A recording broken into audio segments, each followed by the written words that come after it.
Oh, matron. Hello and good afternoon to everybody out there in cassette land. This video has been a long time coming because this thing has been on my pile for about a year. And one of the main reasons is I'm a little bit daunted by it. This is a Sony TC-C5. There really isn't many of these about. There really isn't much information on them. They're very complex and they're actually quite a nice cassette deck, and very unusual that this is a 5 cassette changer. So what I was going to do with this one is it's got various bits and bobs going on with it. It's got various faults. It's going to need some love and attention. It's massively unique. There's not many decks that have 5 cassettes all in one go, and some of the features that this has, such as auto reverse, it has remote control play. You can select the tape that you want for remote control, and all that is, let's be honest, it's pretty cool. So let's power this on and see what the faults are. There's a little bit of cosmetics on this one. I think that's actually glue, but we'll get to that. I'm massively excited by this. I don't know why. I think these were mainly American market. The first thing I had to do with this was sort the plug out because that was a mess. But it has a nice little sticker. It's a Sony, and you know that I love Sonys. So let's power it on and see what it does.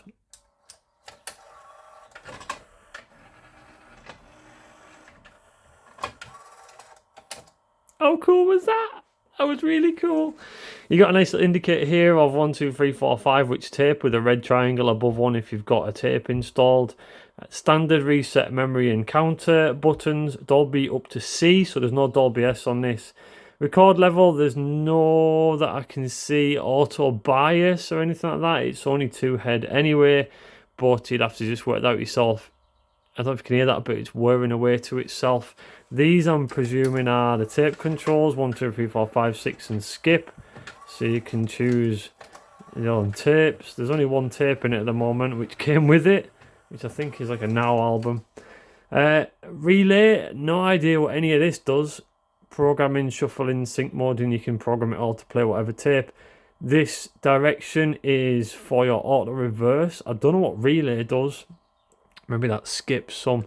But other than that, other than everything on it, it's a normal cassette deck, but it's really not. The issues it has at the moment that I'm going to present you with is that should eject the door. And it most definitely doesn't. But let's have a look in the top, because you'll be amazed at this. So I took the top off to start this so I could have a look, to be honest with you. I couldn't really wait. And I need to demonstrate something that I've not seen before. Look at this. Inside the top is instructions on how to unjam it, which it kind of isn't very comforting, is it? You got to admit, they must have known this is going to jam like a jammy thing. Be sure it follows the instructions if tape is jammed in the mechanism. Basically strip the whole thing down, and then you got this one here. It says be sure. Oh, same thing. So do you have to do that first and then that? That's awful. I don't know, but I have no experience in this. I have never had one of these apart. Again, why I've been a bit apprehensive to get it all out and sorted and do something with it and make this video. But I'm really excited by it. Let's have a look in the top and see what that looks like. Well, if you thought it was daunting from the front, honestly, it's a lot worse from the top. This plastic carousel holds all your tapes. This front panel is supposed to come off when you eject. Let's see what happens when you try and rotate the tape. All motor controlled, so I suggest it has one motor to slide it forward, one motor to rotate it, and then you're going to have motors in the transport as well.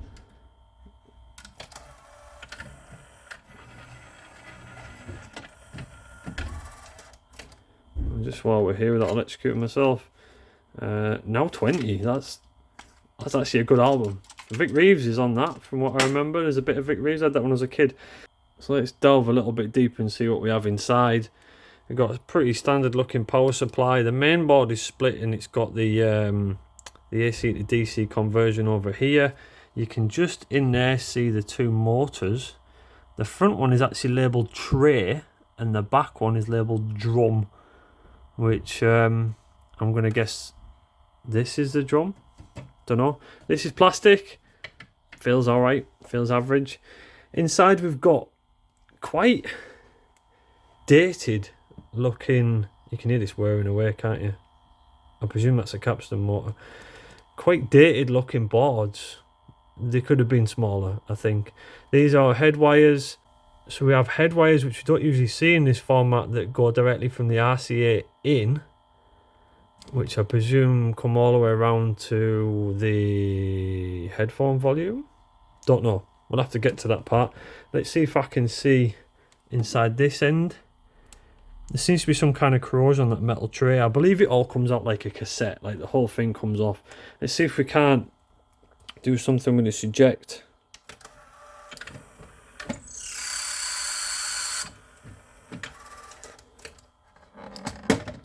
Yeah, that's really stuck. Let's see if we can help it.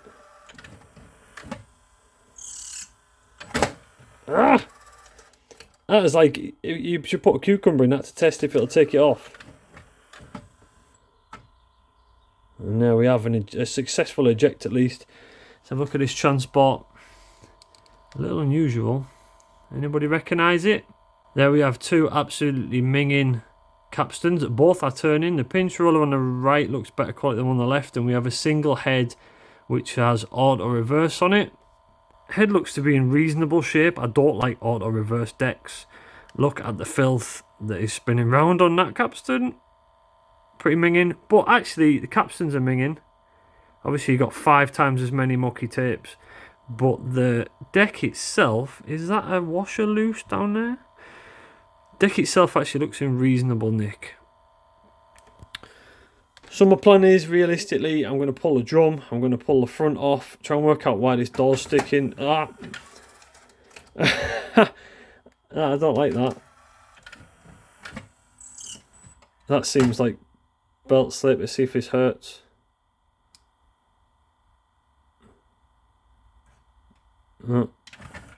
It's not too bad.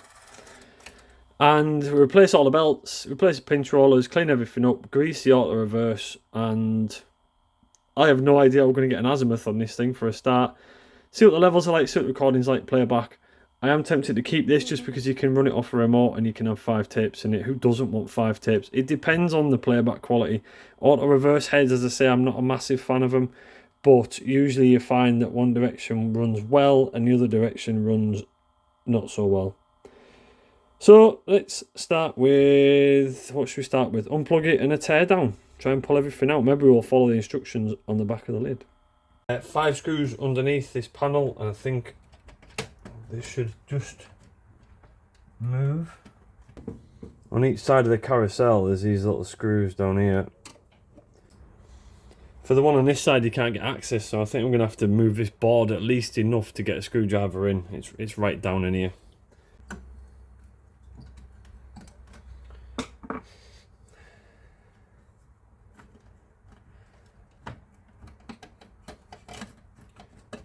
There we go. I think it's probably going to be a good idea to completely remove this board. Some kind of head wires and another giant head wire board. Okay. So this is 1992, so that's probably why this looks a lot more vintage than the Sony stuff we're used to. Back of it looks alright. Audio power board. And some nice Sony branding. And this screw should be the last thing that holds the front panel to the carousel, and then I think we can lift the carousel clean out.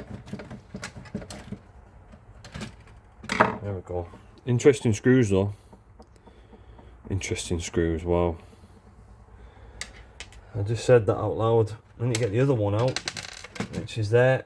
So this ribbon cable can come out. Another ribbon cable on this side. And this last bit, I'm hoping, yeah, is our probably a power button. Alright, the front panel's completely off. I don't often completely pull the front panels usually,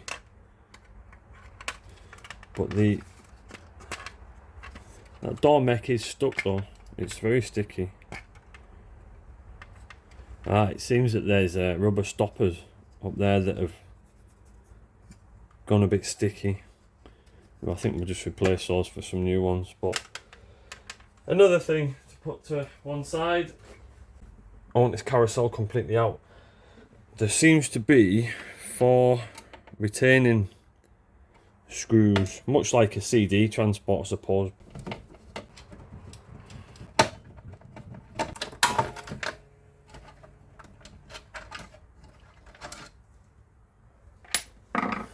Okay, 1 ribbon cable at the back. I'm going to go for, and I think the transport's part of the deck and not. Oh, there we go. And that has really slack belts.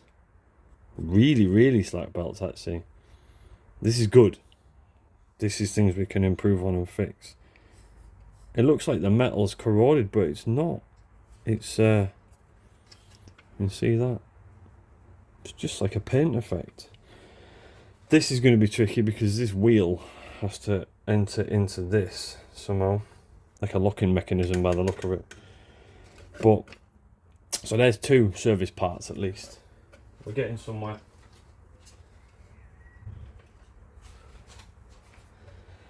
And now this. So let's have a look at this and see if we recognise it, because I kind of do. Quite an interesting transport then. So we've got a double pinch roller. These pinch rollers look identical to all of the other ones, or 3 head decks. Pretty standard Sony auto reverse head. It's going to be a nightmare to clean or set the azimuth up if you have one of these. Disgustingly dirty capstans.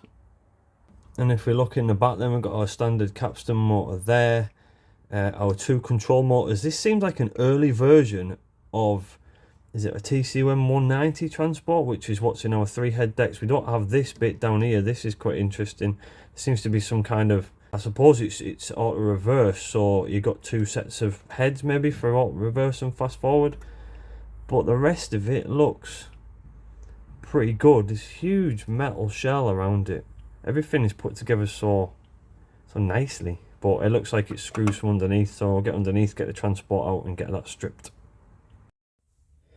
So now you're wondering, how is that transport magically in bits? Well, guess what Paul did? Paul recorded it and it didn't save onto my camera. So unfortunately, if you're needing a strip down of this transport, you need to go in one of my other videos, search for K611 or K661, and it's identical to all of those transport strip down videos, with the exception of this bracket that goes around the transport, which we'll cover when we put it all back together. So basically, take everything apart with a screw on it and you'll end up with all of these bits later. There's the main transport. This is our motors and our secondary motors, our cogs for our mode select belt, 2 capstans, 2 completely knackered belts, 2 pinch rollers, and what else we got? And our capstan.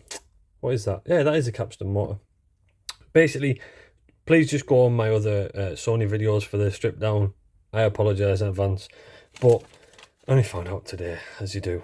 But we've got some good news. The good news is I have pinch rollers. They are standard Sony size 13 by 8 by 2 mil axle. And this is a bit of a world first, this. I managed to get official Sony belts for this transport. It was very difficult to find a belt kit for this. This transport is a Sony TCM200 transport, and it is in other Sony decks. It's in some quite high-end ES decks, but the capstans are different on it because some of them are quartz controlled. It's in most of the auto reverse decks, but again, the capstans are different, so I couldn't rely on that. So I had to go off the part numbers. And these for belts were actually quite pricey. I think this was about 11 quid for both of them, which is, I don't know, maybe a little bit more than what I'd usually pay, but if you go off the part numbers 335, 66 or 301, that is our mode select belt, which is actually the same number that you're going to find on every K661, K611, 511, 411. It's all the same. 3 head deck, that's what you're looking for. This was the one that's going to be the pain because it goes around 2 capstans and they're a different shape to all the other ones that you see on dual capstan Sony transport. So this is 335, 66, 04, 01. It's listed in the service manual anyway, so you can give it a search. You can actually search what other Sony service manuals have this belt attached to them. And there's a few, but they're all kind of a bit random.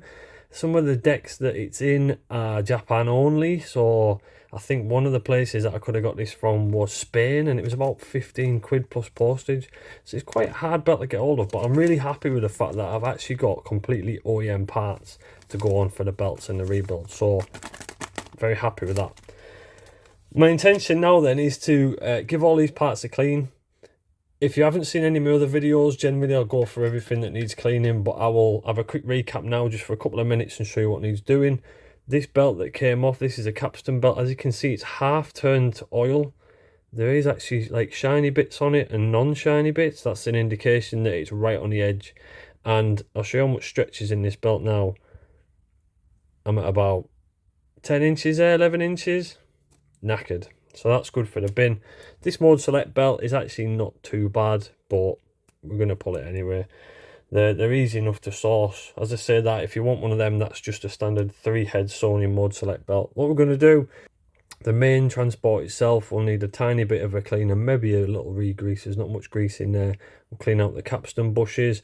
This is very fragile because it's auto reverse, which I could do without if I'm honest with you, but that kind of is what it is. This is your mode select pulley. We'll give that a clean with IPA, but because the belt's not turned to goo, it's not too bad. This is a pretty standard motor setup. It's exactly the same setup, and this back end 411, 511, 611, 661, 711, etc, etc. It's all the same. So you can crack on and use one of these to your heart's content. The only thing that may be a little bit different is the plugs up here. I think some of them have a 2-pin plug for the motor, which I think is what that one is. But the rest of it, pretty straightforward. All the bits are all the same. It has the same wave detecting when the tape's playing, same problematic mode select. When you're reinstalling the mode select, you'll notice there's a little notch there. You have to turn that mode select, rotary encoder should I say, so the arrow is touching that notch when you rebuild it, pulse top tip. So we'll give the motors an oil, we'll get in there and give the bushings an oil, give them a clean. Pinch roller assemblies, can't really do a lot with them. This is the main capstan motor, exactly the same plate setup, although it's got 4 wires on the motor, strangely, rather than usual 2. It has a standard motor, so we'll give that a bit of an oil and we'll clean the pulley. We are going to also give these a darn good cleaning because as you can see, they are disgusting. That'll just wipe off with IPA. And don't lose your little washers there that retain them because they're a pain to find replacements. And in the rebuild, we'll also oil our pinch roller axles. As I say, 2mm, pretty standard fare. What is interesting is I think if you were very, very clever, you could get a K611 TCM190 transport and you could make it dual capstan, dual pinch roller for no real benefit, I suppose. Maybe a bit more smoothness, a bit less wow and flutter. And you could fit one of these. You could fit the post it sits on off this main transport if you really wanted to do that. This is very straightforward, same on all the transports. This is our fast forward rewind arm. Again, make sure you don't over grease this as it won't work. And that's about it. So I'm going to give everything a clean off camera and then we'll put it together and have a chat about it while we put it together. Replace the belts on the drum. That's it. Bob's your mother's brother. Right, I'll see you once I've cleaned it with hopefully clean hands. Okay, all clean, all sorted. I haven't done any oiling yet. I'm getting my oil. There's our oil. And we will get our grease. There's our grease. What do we need to do to put the grease on? I think we'll use something like, I know what we can use. I like using this actually. This is my little crochet needle. I use this for pulling belts out of things. So we'll use that for putting our grease on. I'm going to try and do this in a way that means I don't have to do too much editing as I throw that about. So I need to control what I say. I need to not do too many ers or coughs or sneezes or anything else. So please, and I'm aware that I say the word so a lot as well. Please bear with me because I'd like to do this a little bit differently insofar as you watch me do it. If it's bloody glue. It's not glue, it's oil. I'm not going to even edit that out. So let's make a start. The first thing we need to do is get our mode select belt, which of course isn't in a bag that I can pop open.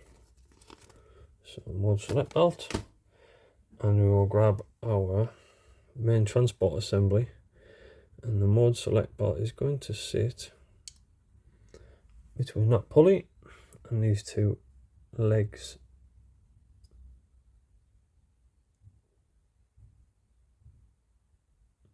This is a challenge for my editing skills and my hand positioning skills. Once that's on, then you can position this little bad boy over the top. That's it. And well, this arm's in place. This arm is not in place. Look, that goes onto there. All right, I'm going to put a little bit of grease into that channel. I can get my grease. Not too much, just enough so that it just helps that plastic slide about a bit. A little bit in there. It has got some grease in it, but not a lot really. And honestly, that's probably going to do us. I'll put a little bit more on these mating surfaces. This kind of cam piece here goes up and down for the door release, and that'll do us for that. I've now got grease all over that.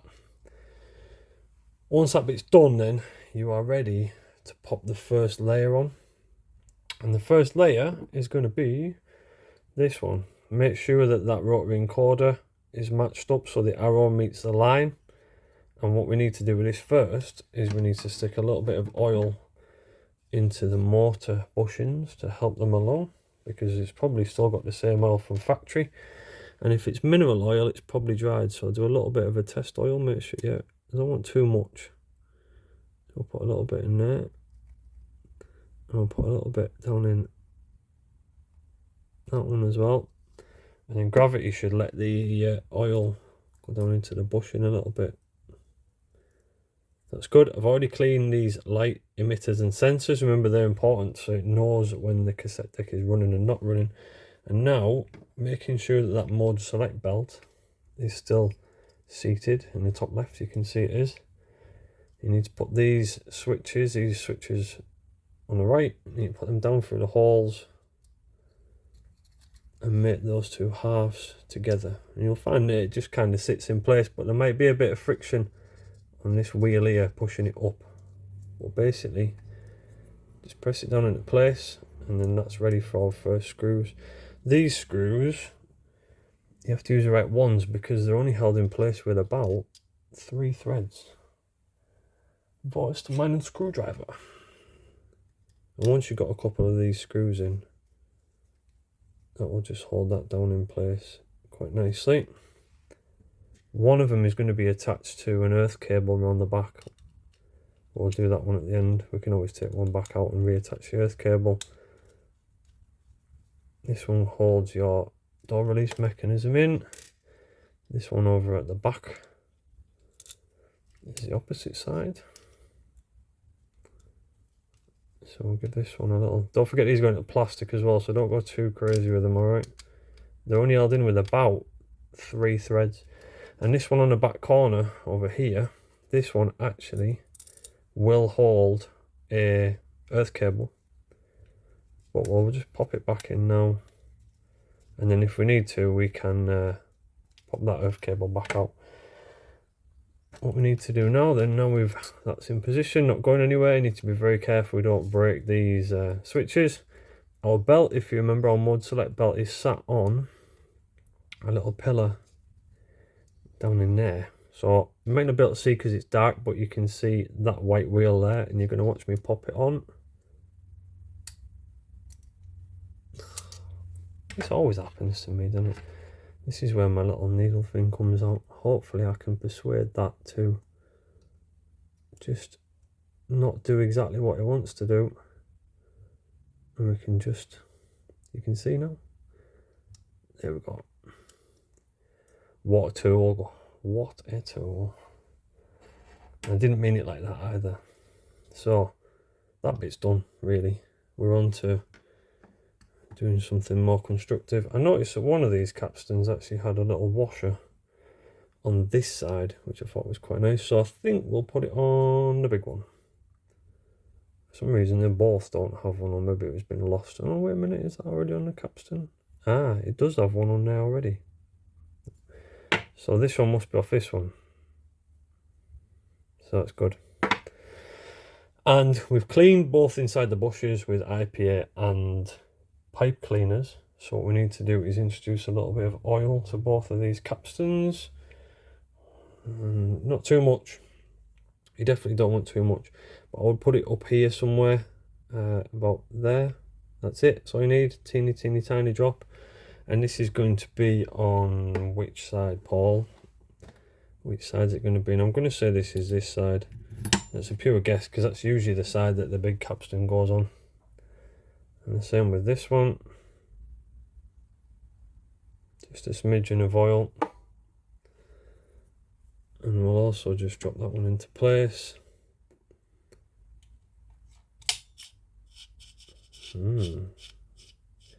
Well, that doesn't feel right, does it? That seems like it's rubbing over here. Ah. There you go. That's strange. Maybe the screw's not tight enough.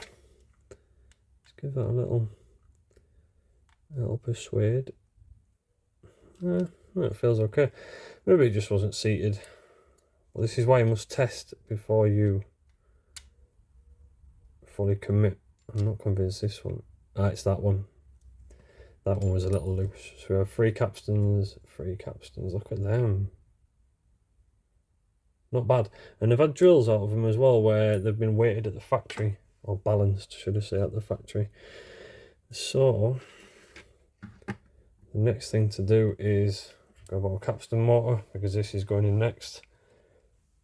Oil. We're not going to be able to get in there to do that oil, so I'm going to have to pop that capstan off with my... Start again. I'm going to have to pull that pulley off. And these are just pressure fitted. I'll just pop it up a little bit so we can get in with the oiler. And this is obviously the most important one really for oil, but if you put too much on it, it'll throw it all around your transport, which is not good. And use gravity to introduce the oil into the bush. And what I'd like to do, guess what I forgot to do? Oh no, I haven't, I've already greased it. This is going to be the challenge now, because we have this massive great capstan belt, which in my eyes looks a bit small. That's going to have to go round this one, presumably round that one, round the pulley.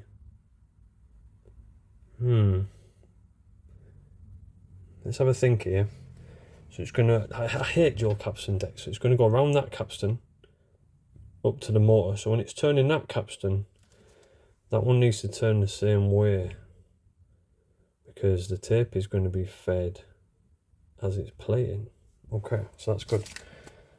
A little bit of brain engagement there. And there's our main capstan belt. Make sure your fingers are clean, you've got no grease. I appreciate that's a double negative. Haven't got any grease. So this seems quite long actually. I wonder if it's going to go in that direction. Come on, Paul, switch on. Like so. Well, that can't be right, because the motor sits up here. So what did we do that was stupid? What we did is we plumbed the capstan belt in the wrong way. So what's unusual about this deck in relation to other auto reverse decks that I've used is that in previous experience the belt goes all around both capstans, and then in an auto reverse situation the motor will reverse and send it the other way basically. In this version of this transport, what it will do is it will disengage this half of the transport while this motor is spinning in reverse to allow you to play a tape in reverse. And when it's playing in normal, this one will spin and it will disengage this half. So what's happening is when I go to press play, the capstans are fighting against themselves in reverse because of the way that this is spinning. Long story short, the belt was on the wrong way around. The belt is now in this configuration. It goes round this large capstan and touches on the small one, and we're going to refit this motor plate assembly here We're going to refit that now, and then we're going to redo the test, and hopefully that is it. Well, my fantasy of non-editing actually came to an end because someone came to the door to deliver a sprinkler for me. So, where did we get? We've got the belt on. We can plug this motor in the top now. Be very careful with them because they are terrible connections. And I believe we had a earth cable. Earth cable, earth cable, won't you be mine? Name that film in the comments, please. I haven't cleaned the heads. We'll do the head clean later, but the first thing we can do is pop on our capstan retaining washers, which just push on all the way down. And I do like, don't have to, I do like to just make sure they are actually definitely in place, because that is going to keep your capstan in place. And we have another one for the smaller one. We've got a bit of muck there. Gone. And also, if you use the tweezers, it keeps your hands away from this head. So, not much left to do.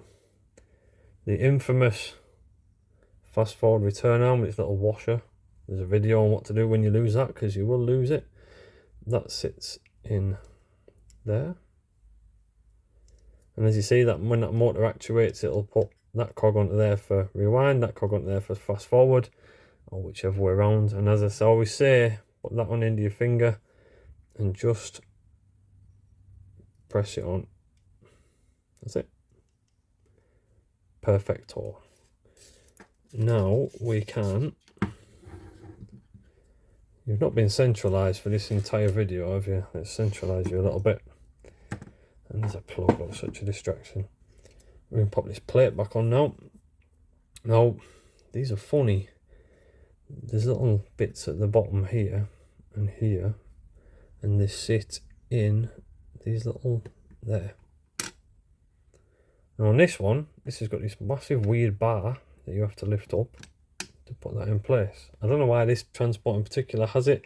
Again, 2 screws again into plastic. Just watch what you're doing. These are always over tightened as well. It just needs to be nipped. I can't get this screw in. Oh, Paul, what's going on?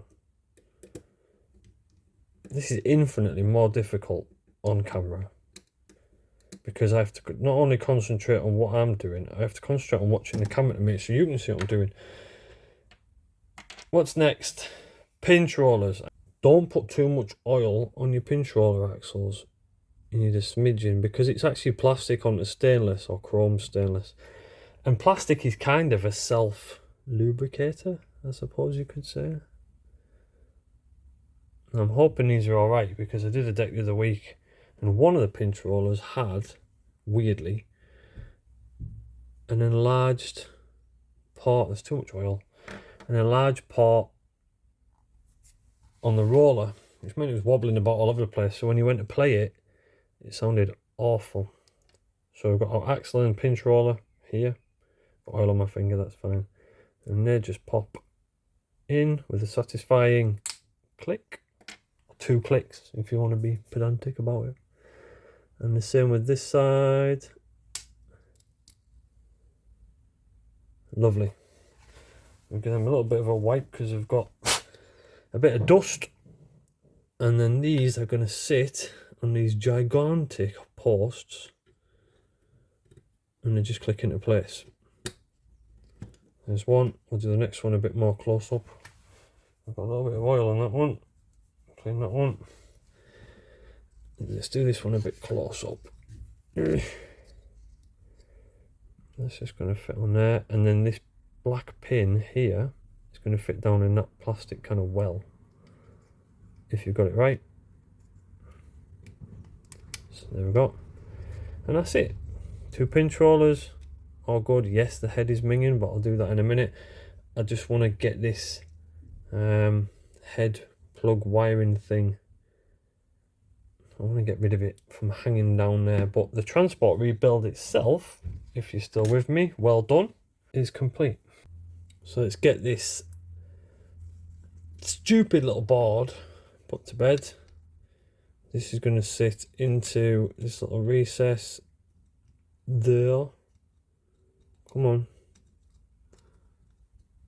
One gold screw. So this cable, and it naturally is sat where it was by the look of it. So we'll just pop this screw back out. Don't panic, you won't do any harm. You watch this entire thing, I'll just explode now.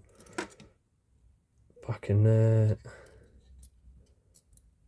And back in there. Like that. And that is a stupid screw I've got. Just hold on to that contact. Awesome. And the final thing to do is to plug our panel in, which should sit in that groove there, look, but stupid Sony haven't bothered. Like that. Love that. I don't know why, I just really enjoy sighting that where it should be. And that, you're going to have to bend the top round and sit it in there. Box fresh. Look at that. Awesome. And yes, I haven't done that head bit yet. What I'd like to do is put a little bit of oil down in there for the head movement, if I can. Just a tiny splabble, because auto reverse heads, I'm going to put a little down in the bottom bit, if you can see. I'm afraid you can't see, so it's just tough. And also a little bit down in there, just really so that those auto reverse heads do their thing. I don't know how Sony intended anyone was going to sort the azimuth out on this, but maybe they didn't. Maybe they don't care. Maybe they're watching this and laughing. I think that's in. There we go. Okay, 1, 2, 3 ball screws. I'm going to do them off camera because I'll probably swear when I do them, because they are recessed in there and there and there and there. So magnetic screwdriver time. It was as bad as I thought it was going to be. This all looks scratched, but it's not. It's really weird. Right, screws are all in. Don't use the big long ones. The big long ones don't work. They're about 5mm long. The big long ones are for attaching the transport to the chassis. Can't remember where this goes, so I'm going to have to go and look at the service manual. It goes on there somehow.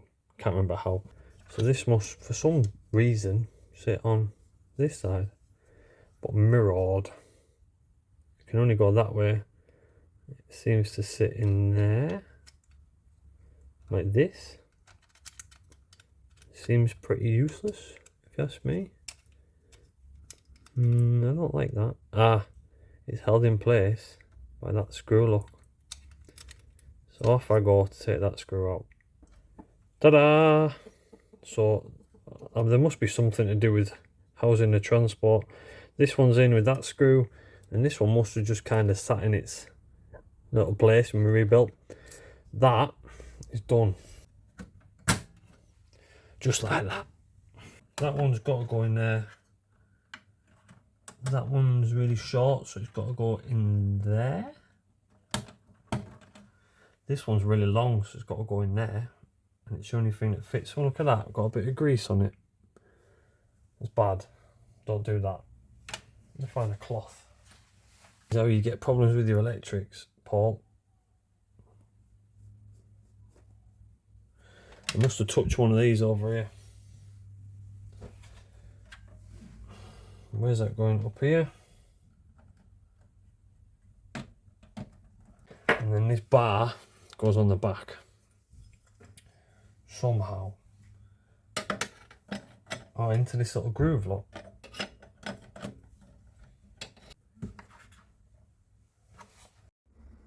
So here we are then, after much ado. I won't go into it, but we're here. This is test time. I'm going to have to take the front panel off, I think, because in order to set the azimuth, you can't do it with the door on. So the front panel is going to have to come off again, but I'll do a function test now after we've had it to bits and put it all back together, and then we will pop the front panel off, play a tape, do the azimuth, and adjust anything that needs doing, volume level, speed, motor speed, things like that. Good luck doing the motor speed because it's covered by that stupid drum there, but we'll get to that. We'll get to that, won't we? So, right then, here we go. So, power.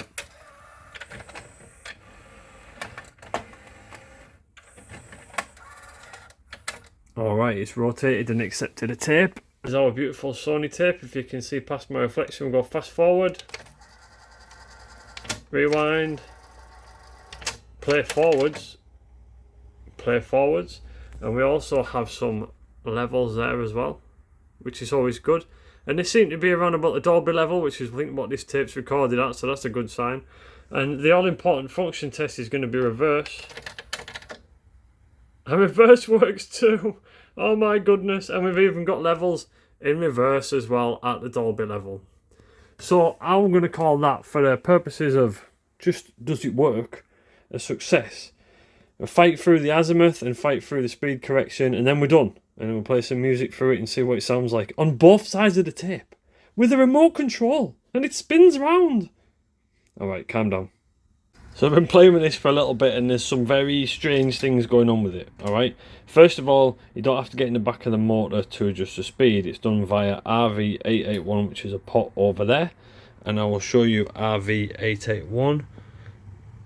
That pot there is RV881. That's your speed, thankfully, which is quite nice. You can always tell that you can't adjust the speed on a deck because the speed hole in the back of the motor is blanked off. So that's where we're going to adjust our speed. The second one is you can't actually get in to adjust the azimuth while the tape's playing without having the front panel off, that I can work out, and you have to have it in tape number 3 because all the rest of them, the carousel blocks the holes to adjust the azimuth. So yeah, doesn't tell you in the service manual what to do there. But first of all, let's do the speed. We've got our speed tape in, and I've cleaned the heads.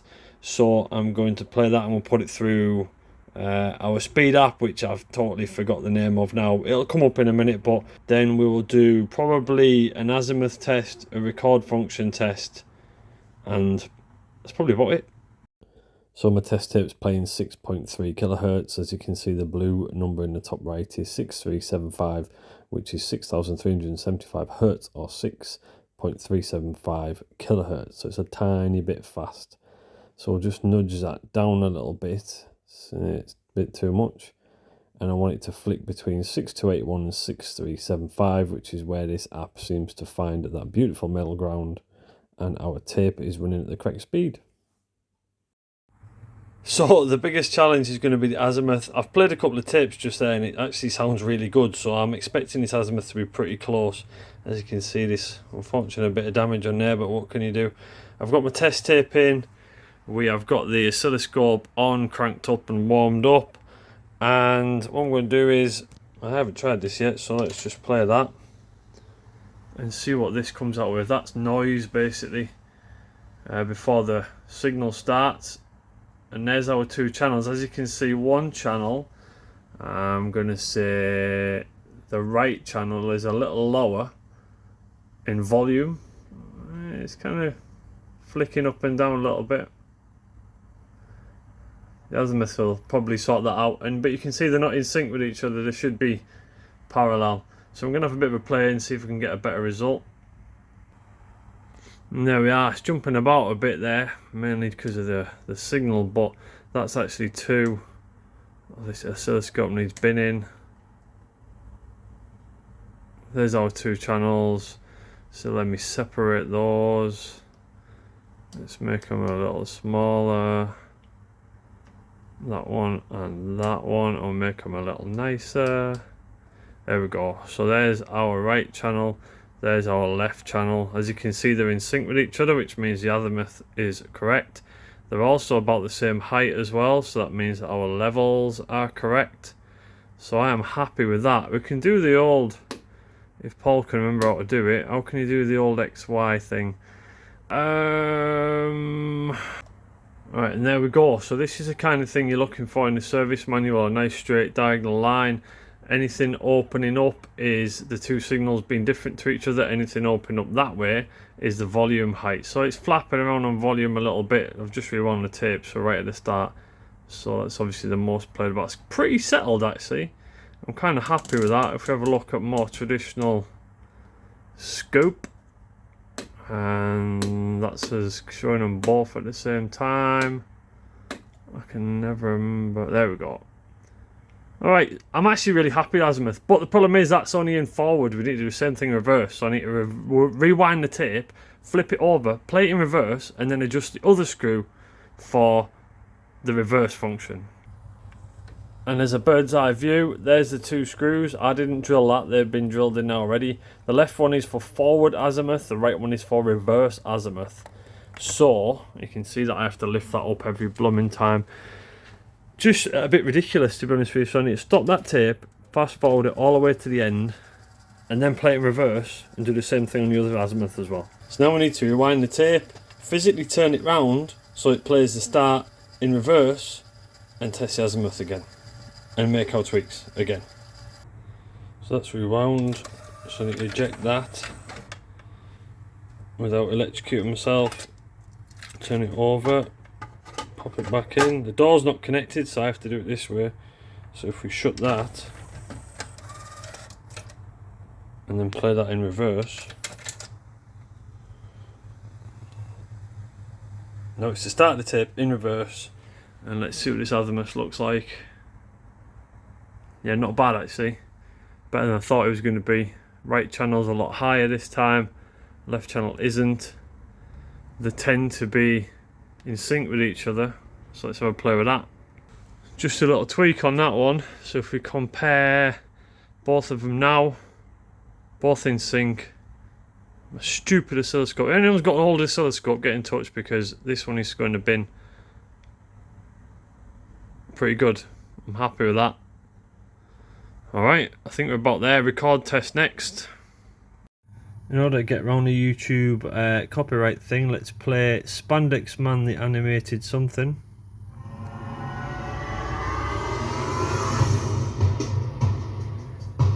So that's playing through the phone. We're in record pause. Test the levels. Yeah, that's good. So let's set our record level at 0, like that, and let's record that.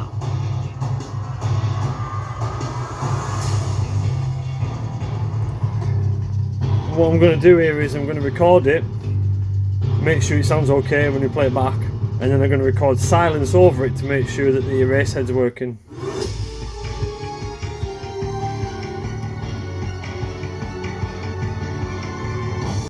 That's now done. You can accept the peace and quiet, so let's play that back, see if that sounds like what we put in. Paste.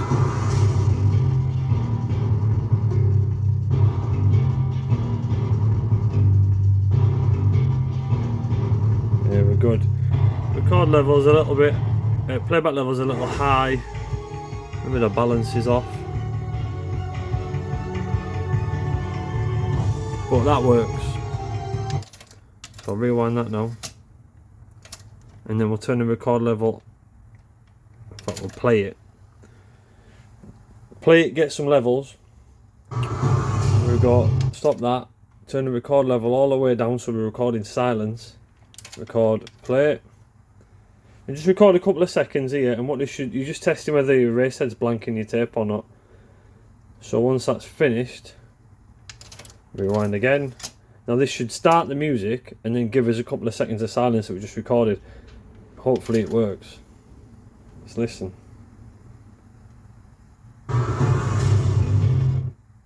And there's our silence. So the erase head's working as well. So the bias is working, the erase head's working. Happy days. So I think I'm going to put this back together now. Put it all fully back together. Oh, Dogman's still going or whatever it was. Put it all fully back together and then make it look nice, polish it up, and then do a final play as you always do. So we've come to the end, guys. I hope you've enjoyed my video. Another Sony deck saved. This is a particularly unusual deck. I don't think many of these were sold in the UK. I have a feeling that these were US market only, because the majority of them that you do see for sale are in the US. I think this came from America when I purchased it. I saw them on, I think it was probably a Techmon video, and I thought I need to get one of those. And it's been good fun. The remote control ability has definitely added another touch to this, and the fact that you can control all the functions from that remote control, let's be honest, it's pretty cool. 5 tape changer has definitely been the biggest added complication for this. It hasn't been a straightforward restoration. The extra motors, the extra belts, and the main problem I've had with this is aligning that drum when I've put the drum back in, a lot of which has been done off camera, I'll be honest with you, just to save you witnessing my frustration and wondering how the heck I'm going to get this drum to align to make it work. But we got there in the end. A lot of different things with this deck. It seems very modern, but in actual fact 1992, it's a little bit older than some of the decks we've been working on. But I'll leave you with a little bit of music for a little bit of time before we wind the video up and close this one out.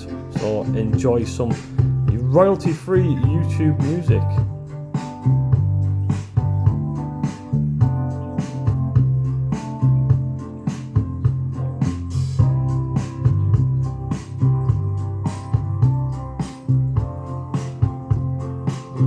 So if you like these videos and they've been really useful to you, I always like to read your comments, and I always reply to as many as possible.